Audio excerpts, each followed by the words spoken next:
Budget gaming with the HP Elite 8200. This project is all about value. You can buy one of these computers for less than what a modern processor costs you. For example, this machine can be bought for 155 Australian dollars shipped, which is pretty much the going rate of the AMD Ryzen 3 1200 CPU, and it performs just as well. Here we have some benchmark results comparing the Intel i5 2400, which this computer comes with, against the Ryzen 3 1200. So basically you can get an entire PC for the price of a processor. All we need is add a graphics card and you got yourself a cheap gaming PC, so this is what this video is all about. A big thank you to K&N Computers for sending us this machine to our YouTube channel. They operate here in Australia and specialize on selling used computers and accessories through their website and eBay store. I will refer to them throughout the video as we work with this computer, and if you want to check out what they have to offer, there are links down below in the video description. The computer comes with free shipping, they're using Australia Post, which is nice, and there's also no surcharges for people like me living in Western Australia or in regional areas. The computer was well protected, I had no issues, everything worked fine. These are used machines, so there are minor marks or scratches on the unit. One of the rubber feet went missing, but that happens easily. I just put some new ones on there. You can get them from IKEA, for example. At the rear there was a case screw missing, but also that's an easy fix. It comes with an Intel Core i5 2400 quad-core processor. We've got 4 GB of DDR3 memory and a 250 GB SATA hard drive. At the front of the unit we can see the optical drive. There's a spare 3.5-inch drive bay. We've got 4 USB 2 ports, microphone, headphone and the power button.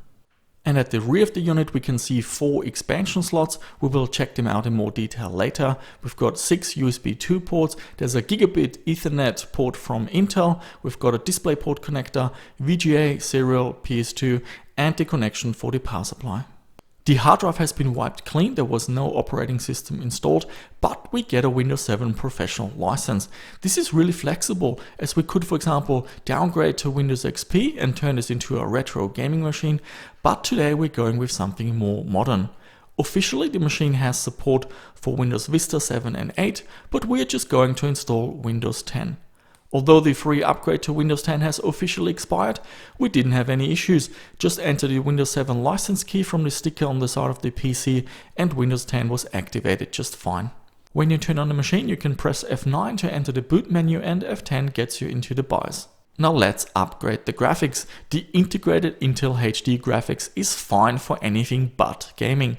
To open the machine, just remove the case screw at the back and open the cover. K&N Computers do clean these computers inside and outside, and there wasn't a speck of dust inside, which is very nice. There are actually quite a few upgrade options. I will touch on these later, but for now we're just upgrading the video card. We're going to use the NVIDIA GeForce GT 1030. This is a great fit for this machine. It is low profile compatible, consumes only 30 watts of power. It is single slot and so you can use all the other 3 expansion slots, and it offers really good value. You can get one of these for just under 100 Australian dollars. I went with the version from Gigabyte. They do have a passively cooled version, but the cooler is quite large and does take up 2 slots. So I think this model is the way to go. It also has a fan which helps with the cooling.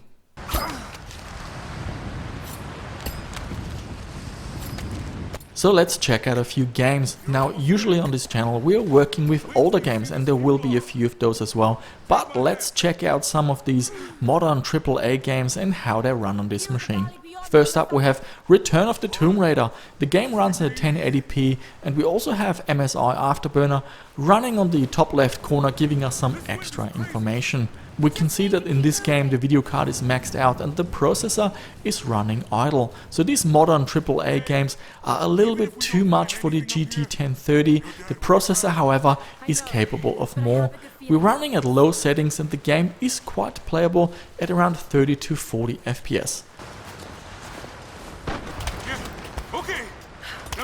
If we lower the resolution to 720p, it gets us much closer to 60 FPS, but in many scenes the GT 1030 is still not quite fast enough to get us there. Are you okay? Yeah. Come on.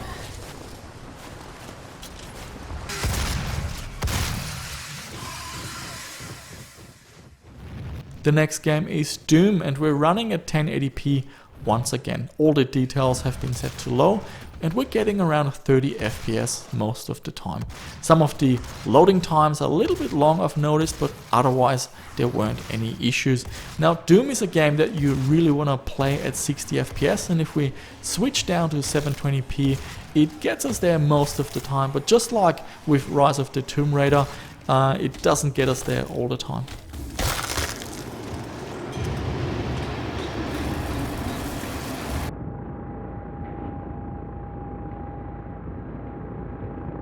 The next game is Prey, and this game seems to run a little bit better.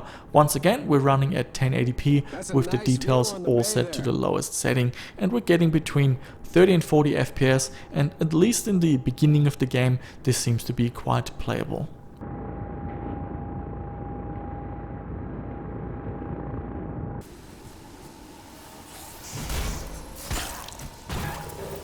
And this is the Surge. This is also running at 1080p with low details, but I did increase the resolution scaling to 100%.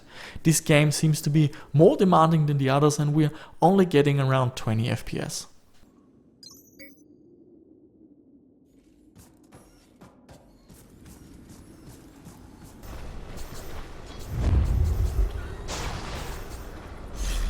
And then we have two esports games. The first one is Dota 2. I didn't have a clue how to play it, so I just observed someone else playing, and we're getting around the 60 FPS mark. The graphics settings, that was all maxed out, so there's a lot of headroom if you want to get more than 60 FPS or want to make sure that you get 60 FPS all the time. Just lower the details a little bit. Sacks run empty.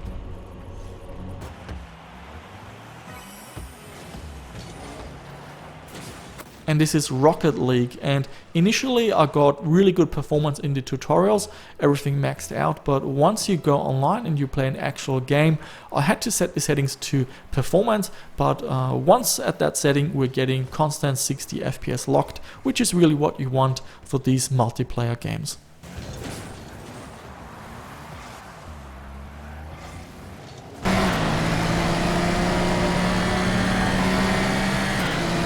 And of course, for a budget gaming machine, you got to look out for budget games. Check deals on Steam or GOG, add some games to your wish list, and when a sale comes along, you can pick them up for under $10. A classic racing game is Grid. I've maxed everything out, no anti-aliasing, and it runs silky smooth at 60 FPS locked. Looking at the CPU and GPU load, both are running a little bit idle, so there's plenty of headroom.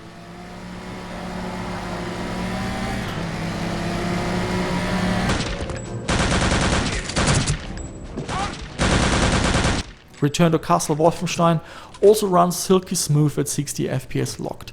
There's a community patch that I've used that adds widescreen and 4K support, and the game still looks pretty nice considering how old it is.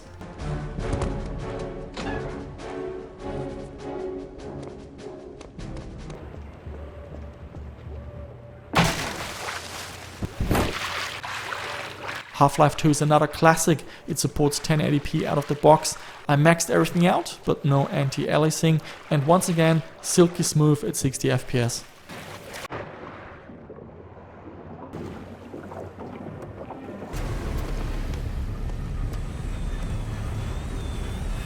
And this is BioShock Infinite, an absolutely gorgeous looking game. I set all the details to high, we're running at 1080p, and although sometimes it does run at 60 FPS, most of the time it drops down to 30 FPS. So this is still quite a demanding game, but at these settings it looks gorgeous and it's very playable.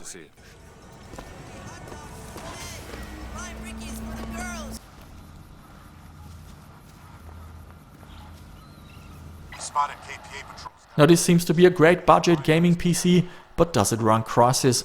Still quite demanding, the ultimate retro stress test, and here we have Crysis running at 1080p with everything maxed out, high details, DirectX 10, and it gives the GT 1030 a really nice workout. I've turned off motion blur because I really can't stand it, but everything else is switched on. So let's talk about some of the upgrade options. The power supply in this machine is around 200 watts, so that limits what you can do. However, I used my power measuring device, and under idle, the machine only pulls around 30 watts sitting on the desktop. And playing Rise of the Tomb Raider at settings that stress both the CPU as well as the video card, we're getting a power reading of just under 100 watts. So that's excellent. So we could go with something faster, maybe like a GTX 1050 or 1050 Ti, but that might be something for a future video. Apart from the graphics card, ideally you want to have 8 GB of RAM and a solid state drive. K&N Computers actually sell such upgrades. For 35 Australian dollars you can get 8 gigs of RAM, and for 120 Australian dollars you can get a 256 GB SSD. Now if you want to do your own upgrades, this is really easy to do. The power supply and the drives, they just flip to the side and you get access to everything. Looking at the datasheet, you can take the RAM up to 16 GB and you can even upgrade the processor. The fastest you can take is the Core i7-2600. Now if you're interested in seeing a video of this machine getting upgraded, maybe some more RAM and SSD or a better video card, let me know. I'll relay the information to K&N Computers and maybe we can make it happen. So to summarize it, the HP Elite 8200 small form factor is terrific value. The entire PC costs about the same as a Ryzen 3 processor and performs just as fast. Add a GeForce 1030 GT and you got yourself a great budget gaming machine that can run all the latest games, although you will have to set the details to low. Most esports games should also work just fine, and slightly older games that you can pick up during Steam sales run really well on this machine. And of course, the Core i5 handles non-gaming tasks just fine, like Office, Netflix, Internet or Facebook for example. K&N Computers provide a 3-month warranty on the machines. They've got other computers as well, mostly from Dell and HP, with different specifications, so do take a look. All the links are down below in the description. Now there's always room for improvement, and the only suggestion I can think of is maybe putting an A4 information sheet inside the box with links to the Microsoft Media download pages, as well as the startup shortcuts for boot menu and the BIOS. Something like that, just to help you out to get up and running straight away. But otherwise I cannot fault this deal. But what do you think? Share your thoughts down below in the comments, and if there's anything you want me to cover in future videos, also let me know. And that's it for this video guys. Thank you so much for watching. If you enjoyed it and you want to see more content like this, please subscribe to my channel if you haven't done so. Hit the like or the dislike button, share the video with your friends, and I shall see you soon with another one.